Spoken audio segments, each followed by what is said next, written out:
ഒരു ആളുടെ ജാതകൻ്റെ രൂപം കണ്ടുപിടിക്കാനും ഒരു കളവ് പ്രശ്നത്തിൽ കള്ളൻ്റെ രൂപം കണ്ടുപിടിക്കാനും ഈ വ്യക്തിയുടെ സ്വഭാവങ്ങൾ കണ്ടുപിടിക്കാനും അവരുടെ ആഹാര രീതി, അവരുടെ പെരുമാറ്റം, അവരുടെ സംസാര രീതി, അവർ ധരിച്ചിരിക്കുന്ന ഡ്രസ്സ്, ഇങ്ങനെ എല്ലാം കണ്ടുപിടിക്കുന്നതിനും ദ്രേഖാണം വളരെ പ്രാധാന്യമുണ്ട്.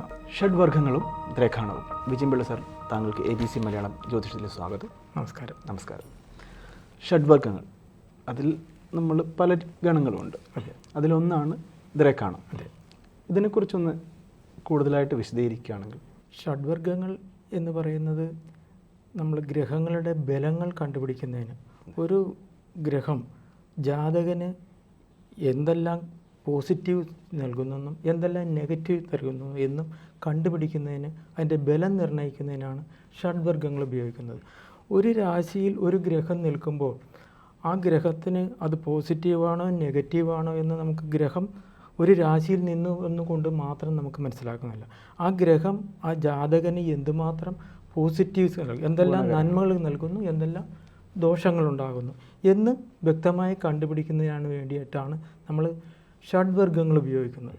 ഷഡ്വർഗ്ഗങ്ങൾ പ്രധാനമായിട്ട് 6 എണ്ണമാണ്. ക്ഷേത്രം, ഹോര, ദ്രേഖാണം, നവാംശം, ദ്വാദശാംശം, ത്രിംശാംശകം. ഇതാണ് 6 വർഗ്ഗങ്ങൾ.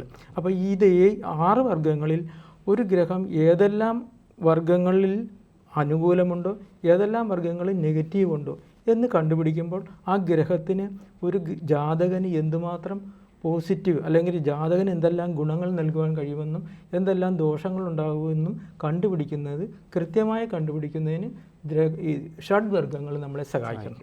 അപ്പോൾ ആദ്യത്തെയാണ് ക്ഷേത്രം. ക്ഷേത്രം എന്ന് പറഞ്ഞാൽ ഒരു ഗ്രഹം ഏതു രാശിയിൽ നിൽക്കുന്നു അതിന് ആ നിൽക്കുന്ന ക്ഷേത്രം. അതുപോലെ തന്നെ ഓരോ ഗ്രഹങ്ങൾക്കും ഓരോ ക്ഷേത്രങ്ങളുണ്ട്. ഇപ്പോൾ ചൊവ്വയ്ക്ക് മേടം ചൊവ്വയുടെ ക്ഷേത്രമാണ്, ഇടവൻ ശുക്രൻ്റെ ക്ഷേത്രമാണ്, മിഥുനം ബുധൻ്റെ ക്ഷേത്രമാണ്. അതുപോലെ എല്ലാ ഗ്രഹങ്ങൾക്കും ഓരോ ക്ഷേത്രമുണ്ട്. അതുപോലെ തന്നെ ഓരോ ഗ്രഹങ്ങൾക്കും ശത്രുക്ഷേത്രമുണ്ട്, മിത്രക്ഷേത്രമുണ്ട്, ബന്ധുക്ഷേത്രമുണ്ട്. അപ്പോൾ ഇതനുസരിച്ച് സ്വന്തം ക്ഷേത്രത്തിൽ നിൽക്കുന്ന ഗ്രഹങ്ങൾക്ക് ആ ജാതകൻ ധാരാളം ഫലങ്ങൾ നൽകുന്ന ബലം കൂടുതലാണ്. എന്നാൽ ഒരു ശത്രുക്ഷേത്രത്തിലാണെങ്കിലോ അവിടെ തീരെ ബലമില്ല. ഉച്ചത്തിൽ നിൽക്കുന്ന ഗ്രഹം, നീചത്തിൽ നിൽക്കുന്ന ഗ്രഹം, സ്വന്തം ഗ്രഹത്തിൽ നിൽക്കുന്ന ഗ്രഹം, ഇതുപോലെ ബന്ധുക്ഷേത്രത്തിലാണോ മിത്രക്ഷേത്രത്തിലാണോ ശത്രുക്ഷേത്രത്തിലാണോ എന്ന് കണ്ടുപിടിക്കുക. അതാണ് ക്ഷേത്രം കൊണ്ട് ഉദ്ദേശം. അപ്പോൾ ഒരു ഗ്രഹം ഏത് രാശിയിൽ നിൽക്കുന്നോ അതിനെയാണ് ക്ഷേത്രമെന്ന് പറയുന്നത്. അപ്പോൾ ക്ഷേത്രബലം, സ്വന്തം ക്ഷേത്രത്തിൽ നിൽക്കുന്ന ഗ്രഹത്തിന് ധാരാളം ഫലദാന ശേഷിയുണ്ട്. ശത്രുക്ഷേത്രത്തിൽ നിൽക്കുന്ന ക്ഷേത്രത്തിന് ബലം തീരെ കുറവാണ്. നീചത്തിൽ നിൽക്കുന്ന ഗ്രഹത്തിന് ഫലദാനം ഒട്ടും തന്നെ ഇല്ല. അപ്പോൾ ഇപ്രകാരം ഓരോ ഗ്രഹത്തിൻ്റെയും ബലാബലങ്ങൾ അത് ഏത് രാശിയിൽ നിൽക്കുന്നു എന്നതിനെ അടിസ്ഥാനമാക്കിയാണ് തീരുമാനിക്കുന്നത്. അതുകൊണ്ട് തന്നെ ക്ഷേത്രമാണ് ഒന്നാമത്തെ ഷഡ്വർഗ്ഗങ്ങളിൽ ഒന്നാമത്തെ ഘടകമാണ് ക്ഷേത്രം. ഗ്രഹം ഏതു ക്ഷേത്രത്തിൽ നിൽക്കുന്നു. ഇപ്പോൾ വരാഹഹോരയിൽ തന്നെ ഷഡ്വർഗ്ഗങ്ങളെക്കുറിച്ച് പരാമർശിക്കുന്നത് ദ്രേഖാണ ഹോര നവവാഹക സംശ ത്രിംശാംശക ദ്വാദശ സംസിതാച്ച ക്ഷേത്രം ച എന്ന് പറഞ്ഞുകൊണ്ടുള്ള ഘോരാശാസ്ത്രത്തിൽ 9ാമത്തെ ശ്ലോകം കൊണ്ട് ഷഡ്വർഗ്ഗങ്ങളുടെ പ്രാധാന്യം ആചാര്യം വിവരിക്കുന്നുണ്ട്. അതിൽ 1ാമത്തെ വർഗ്ഗമാണ് ക്ഷേത്രം. രണ്ടാമത്തെയാണ് ഹോര. ഹോര എന്ന് പറഞ്ഞു കഴിഞ്ഞാൽ ഒരു രാശിയെ 30 ഡിഗ്രിയാണ് ഒരു ക്ഷേത്രം. അപ്പോൾ ആ ഒരു ക്ഷേത്രത്തെ 2ആയി ഭാഗിക്കുന്നു. 15 ഡിഗ്രി വീതമുള്ള 2 ഭാഗങ്ങളായിട്ട് ഭാഗിക്കുന്നുണ്ട്. അതിനാണ് ഹോര എന്ന് പറയുന്നത്. അപ്പോൾ ഒരു ക്ഷേത്രത്തിൽ ഒരു രാശിയിൽ 2 ഹോരകളുണ്ടാകും. ഒന്ന് ഹോരയുടെ ആധിപത്യം എപ്പോഴും സൂര്യനും ചന്ദ്രനും മാത്രമാണ്. അപ്പോൾ ഓജരാശിയിലാണെങ്കിൽ ആദ്യത്തെ 15 ഡിഗ്രി സൂര്യൻ്റെ ഹോര, രണ്ടാമത്തെ 15 ഡിഗ്രി ചന്ദ്രൻ്റെ ഹോര. അപ്പോൾ സൂര്യഹോരയും ചന്ദ്രഹോരയും. ഹോരയുടെ ആധിപത്യം എപ്പോഴും സൂര്യനും ചന്ദ്രനും മാത്രമാണ്. ഇനി യുഗ്മരാശിയിലേക്ക് കടക്കുമ്പോൾ നേരെ തിരിച്ചാണ്. യുഗ്മരാശിയിൽ ആദ്യത്തെ 15 ഡിഗ്രി ചന്ദ്രൻ്റെ ഹോരയും രണ്ടാമത്തെ 15 ഡിഗ്രി സൂര്യൻ്റെ ഹോരയുമാകുന്നു. അപ്പോൾ ഒരു ഗ്രഹം ഇപ്പം മേടൻ രാശിയിൽ കുജൻ നിൽക്കുന്നു, ചൊവ്വ മേടൻ രാശിയിൽ നിൽക്കുന്നു എന്ന് പറയുമ്പോൾ മേടൻ രാശി ചൊവ്വയുടെ സ്വന്തം ക്ഷേത്രമാണ്. അപ്പോൾ ക്ഷേത്രബലമുണ്ട്. ഇനി അത് 15 ഡിഗ്രിക്കുള്ളിലാണെങ്കിൽ അത് സൂര്യൻ്റെ ഹോരയിലാണെങ്കിലും ആയിരിക്കും. 15 ഡിഗ്രി കഴിഞ്ഞാണെങ്കിൽ ചന്ദ്രൻ്റെ ഹോരയിലായിരിക്കും. അപ്പം ഈ സൂര്യനാണോ ചന്ദ്രനാണോ, കുജനും സൂര്യനും തമ്മിലുള്ള ബന്ധം, കുജനും ചന്ദ്രനും തമ്മിലുള്ള ബന്ധം, ഇതനുസരിച്ച് ഹോരാബലമുണ്ടോ എന്ന് തീരുമാനിക്കും. അപ്പോൾ ഹോരയുടെ ശത്രുവാണെങ്കിൽ അവിടെ ഹോരാബലമില്ലെന്ന് പറയാം. അപ്പോൾ രണ്ടാമത്തേതാണ് ഹോര എന്ന് പറയുന്നത്. അപ്പോൾ 15 ഡിഗ്രി വീതമുള്ള 2. മൂന്നാമത്തേതാണ് ദ്രേകാണം.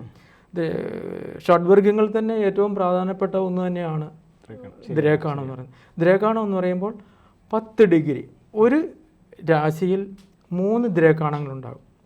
30 ഡിഗ്രിയാണ് ഒരു ക്ഷേത്രം. അപ്പോൾ 10 ഡിഗ്രി 0 മുതൽ 10 വരെ ഒന്നാമത്തെ ദ്രേകാണവും, 10 മുതൽ 20 വരെ രണ്ടാമത്തെ ദ്രേകാണവും, 20 മുതൽ 30 വരെ മൂന്നാമത്തെ ദ്രേകാണവും. അങ്ങനെ ഒരു രാശിയിൽ 3 ദ്രേകാണങ്ങളുണ്ടാകും. ഈ 3 ദ്രേകാണങ്ങൾ വെച്ച് 12 രാശിയിലുമായിട്ട് 36 ദ്രേകാണങ്ങളുണ്ട്. ഈ 36 ദ്രേകാണങ്ങൾക്കും ആചാര്യൻ 36 സ്വരൂപങ്ങളെ കൽപ്പിച്ചിട്ടുണ്ട്. അങ്ങനെ 36 ഗ്രേകാണ സ്വരൂപങ്ങളുണ്ട്. ദ്രേകാണത്തിൻ്റെ പ്രാധാന്യം കൊണ്ട് തന്നെയാണ് ഹോരാശാസ്ത്രത്തിലെ ഒരു 25-ാം അധ്യായം മുഴുവൻ തന്നെ ദ്രേകാണ സ്വരൂപങ്ങൾക്ക് വേണ്ടി മാറ്റിവെച്ചിരിക്കുന്നത്. അത് തന്നെയാണ് ആകെയുള്ള 25 അധ്യായങ്ങളിൽ ഒരധ്യായം മുഴുവനായിട്ട് ദ്രേകാണത്തിന് വേണ്ടി മാത്രം മാറ്റിവെച്ചിരിക്കുന്നത് തന്നെ ആ ദ്രേകാണത്തിൻ്റെ പ്രാധാന്യത്തെ കാണിക്കുന്നതാണ്. അപ്പോൾ ഒരു രാശിയിൽ 3 ദ്രേകാണം, 0 മുതൽ 10 വരെ ആദ്യ ദ്രേകാണം, 10 മുതൽ 20 വരെ രണ്ടാമത്തെ ദ്രേകാണം, 20 മുതൽ 30 വരെ മൂന്നാമത്തെ ദ്രേകാണം.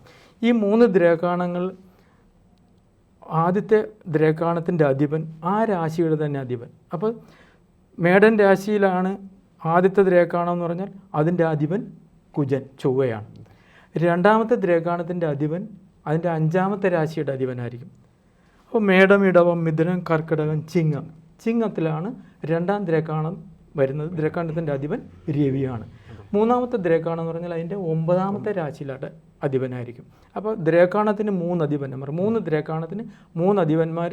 ഒന്നാമത്തെ ദ്രേകാണത്തിൻ്റെ അധിപൻ ആ രാശിയുടെ തന്നെ അധിപൻ, രണ്ടാമത്തെ ദ്രേകാണത്തിൻ്റെ അധിപൻ അതിൻ്റെ 5-ാം രാശിയുടെ അധിപൻ, മൂന്നാമത്തെ ദ്രേകാണത്തിൻ്റെ അധിപൻ 9-ാം രാശിയുടെ അധിപൻ. അങ്ങനെയാണ് 3 ദ്രേകാണങ്ങളുള്ളത്. ഇങ്ങനെ ദ്രേകാണങ്ങൾക്ക് തന്നെ അതുപോലെ തന്നെ ഈ ദ്രേകാണങ്ങളെ കൊണ്ട് നമുക്ക് ഒരു ആളുടെ ജാതകൻ്റെ രൂപം കണ്ടുപിടിക്കാനും, ഒരു കളവ് പ്രശ്നത്തിൽ കള്ളൻ്റെ രൂപം കണ്ടുപിടിക്കാനും, ഈ വ്യക്തിയുടെ സ്വഭാവങ്ങൾ കണ്ടുപിടിക്കാനും, അവരുടെ ആഹാര രീതി, അവരുടെ പെരുമാറ്റം, അവരുടെ സംസാര രീതി, അവർ ധരിച്ചിരിക്കുന്ന ഡ്രസ്സ്, ഇങ്ങനെ എല്ലാം കണ്ടുപിടിക്കുന്നതിനും ദ്രേകാണം വളരെ പ്രാധാന്യമുണ്ട്. അതുപോലെ തന്നെയാണ് രോഗപ്രശ്നത്തിൽ രോഗം കണ്ടുപിടിക്കുന്നതിന് ദ്രേകാണം ഉപയോഗിക്കുന്നു. കളവ് പ്രശ്നത്തിൽ കള്ളൻ്റെ രൂപം കണ്ടുപിടിക്കുന്നതിന് ദ്രേകാണം ഉപയോഗിക്കുന്നു. അതുപോലെ തന്നെ വ്യക്തിയുടെ സ്വഭാവ മഹിമ കണ്ടുപിടിക്കുന്നതിന്. അതുപോലെ 10-ാം ഭാവത്തിൻ്റെ ദ്രേകാണം അടിക്കുകയാണെങ്കിൽ അയാൾ ചെയ്യുന്ന ജോലിയുടെ സ്വഭാവം നമുക്ക് മനസ്സിലാക്കാം. അപ്പോൾ ഇതുപോലെ തന്നെ ഏറ്റവും പ്രധാനപ്പെട്ടതാണ് ദ്രേകാണം. അതുകൊണ്ട് തന്നെ ഈ ഷഡ്വർഗ്ഗങ്ങളിൽ ദ്രേകാണത്തിന് വളരെയധികം പ്രാധാന്യം കൽപ്പിച്ചിട്ടുണ്ട്. ഈ പ്രശ്നത്തിലും ജാതകത്തിലും എല്ലാം ദ്രേകാണം വളരെ ധാരാളം ഉപയോഗിക്കുന്നുണ്ട്. അടുത്തതാണ് ദ്രേകാണം കഴിഞ്ഞാൽ നവാംശം. നവാംശം എന്ന് പറഞ്ഞാൽ ഒരു രാശിയെ 30 ഡിഗ്രി ഉള്ള ഒരു രാശിയെ 9 ഭാഗിക്കുന്നു. ഓരോ 3 ഡിഗ്രി 3 ഭാഗം 20 കല വെച്ചിട്ട് 9 അംശങ്ങളുണ്ട്. ഈ അംശങ്ങൾ ഉപയോഗിച്ചിട്ട് ഒരു ഗ്രഹം ഏത് നക്ഷത്രത്തിലാണ് നിൽക്കുന്നത്, ഏതൊരു നക്ഷത്ര അംശത്തിലാണ് നിൽക്കുന്നത് എന്നതിനും കണ്ടുപിടിക്കാം. അടുത്തതാണ് ദ്വാദശാംശകം എന്ന് പറഞ്ഞാൽ 12. ഒരു രാശിയെ 30 ഡിഗ്രി ഉള്ള ഒരു രാശിയെ 12 ഡിവൈഡ് ചെയ്യുന്നു. ഓരോ രാശിയെയും ഓരോന്നിനെയും 2 ഭാഗം 30 കലയുള്ള 12 രാശിയായിട്ട് തിരിക്കുന്നു. അപ്പോൾ ഒരു ഭാഗം എന്ന് പറഞ്ഞാൽ ഒരു ദ്വാദശാംശം എന്ന് പറഞ്ഞാൽ 2 ഭാഗം 30 കല. അത് വെച്ചിട്ട് ഏത് രാശിയിലാണോ ആ ദ്വാദശാംശം വരുന്ന അതിൻ്റെ അധിപനെ കണ്ടുപിടിക്കുക, ദ്വാദശാംശത്തിൻ്റെ അധിപനെ കണ്ടുപിടിക്കുക. ലാസ്റ്റാണ് ത്രിംശാംശകം. ത്രിംശാംശം എന്ന് പറഞ്ഞാൽ 30 ഡിഗ്രിയാണ്, ഓരോ ഡിഗ്രിക്കും ഓരോ ത്രിംശാംശം. പക്ഷേ ത്രിംശാംശകത്തിന് അതിൻ്റെ ഓരോ അധിപന്മാരെ കണ്ടുപിടിക്കുന്ന ആദ്യത്തെ ഓജരാശിയിലാണെങ്കിൽ ആദ്യത്തെ 5, ചൊവ്വയ്ക്ക് 5, ശനിക്ക് 5, ഗുരുവിന് 8, സൗമ്യന് 7, ശുക്രൻ 5 ഓജത്തിൽ എന്നാണ് ഓജരാശിയിൽ അതിൻ്റെ അധിപന്മാരെ കണ്ടുപിടിക്കുന്ന രീതി. യുഗ്മരാശിയിലാണെങ്കിൽ അതിൻ്റെ നേരെ റിവേഴ്സായിട്ടും കണ്ടുപിടിക്കും. അപ്പോൾ ഇങ്ങനെ ഷഡ്വർഗ്ഗങ്ങളിൽ 6 ഷഡ്വർഗ്ഗങ്ങളിലെ അധിപന്മാരെ കണ്ടുപിടിച്ച് കഴിഞ്ഞാൽ അത് ആ ഗ്രഹത്തിന് പോസിറ്റീവാണ് നെഗറ്റീവാണ് എന്ന് കണ്ടുപിടിക്കുക. അപ്പോൾ 6 വർഗ്ഗങ്ങളിൽ ഏതെല്ലാം വർഗ്ഗങ്ങൾ അനുകൂലമാണ്, ഏതെല്ലാം വർഗ്ഗങ്ങൾ പ്രതികൂലമാണ് എന്ന് കണ്ടുപിടിച്ച് കഴിയുമ്പോൾ ആ ഗ്രഹം ജാതകന് കൂടുതൽ പോസിറ്റീവ് നൽകുന്നോ കൂടുതൽ നെഗറ്റീവ് നൽകുന്നോ എന്ന് കണ്ടുപിടിക്കുന്നതാണ് ഷഡ്വർഗ്ഗങ്ങളെ കൊണ്ട് ഉദ്ദേശിക്കുന്നത്. ഷഡ്വർഗ്ഗങ്ങളും ദ്രേഖാണവും. അതെ, 36 ദ്രേഖാണ സ്വരൂപങ്ങളുണ്ട്. അതെ, അതിൽ ഏറ്റവും പ്രധാനപ്പെട്ടതാണ് നമ്മൾ ദ്രേഖാണം. അതെ, ബാക്കിയെല്ലാം 5 ഗണങ്ങളെക്കാളും മുൻപന്തിൽ നിൽക്കുന്നതാണ് ദ്രേഖാണം എന്ന് പറഞ്ഞു തന്നതിനും അതെ അതിൻ്റെ പ്രായോഗിക വശം അതെ നമുക്ക് പറഞ്ഞു തന്നതിനും പ്രേക്ഷകർക്കെല്ലാം പറഞ്ഞു തന്നതിനും വളരെ വളരെ നന്ദി.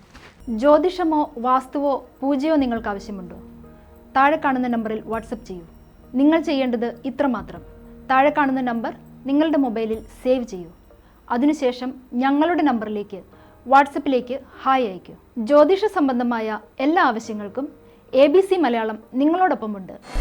ജ്യോതിഷവുമായി ബന്ധപ്പെട്ട എല്ലാ വിശേഷങ്ങളും നിങ്ങളിലേക്കെത്താൻ ABC ജ്യോതിഷം സബ്സ്ക്രൈബ് ചെയ്യുക.